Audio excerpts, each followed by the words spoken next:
Semat, bye. Oh, Sungai boleh cakap semat Hah? Sungai boleh cakap semat macam tu. Semat tu. Nama apa Daris Hah? Daris nama. Apa nama?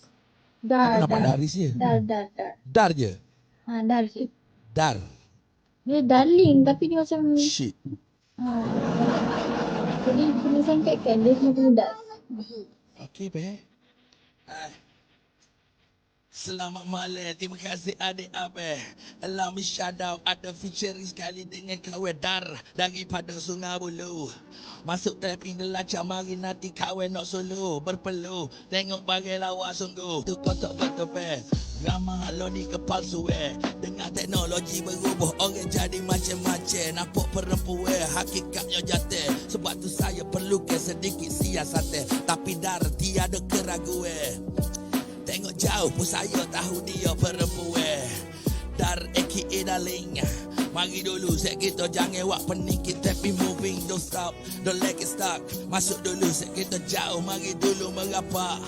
Yang diperdekat kohong merapat hebat. Wadak berwadak, mari dulu set kita dalam sedap. Wadak G, terima kasih para viewer. Would like to shout out sekali ada sekali dengan saya Dar from Sungai Buloh. Memang kata lawa tak percaya, tengok nampak jadi sungguh.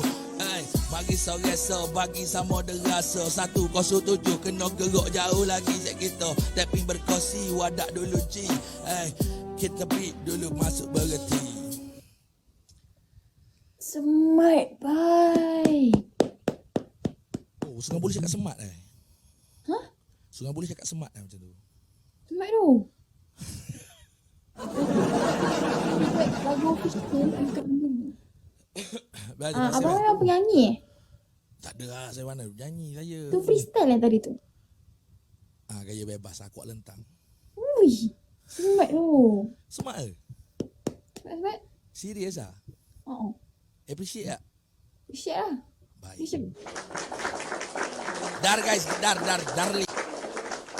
kedua lah yang dengar. Tadi kan abang suruh saya mute kan. Tapi tak jadi nak mute tiba-tiba. Nak mute kan? Ha? Tak Nak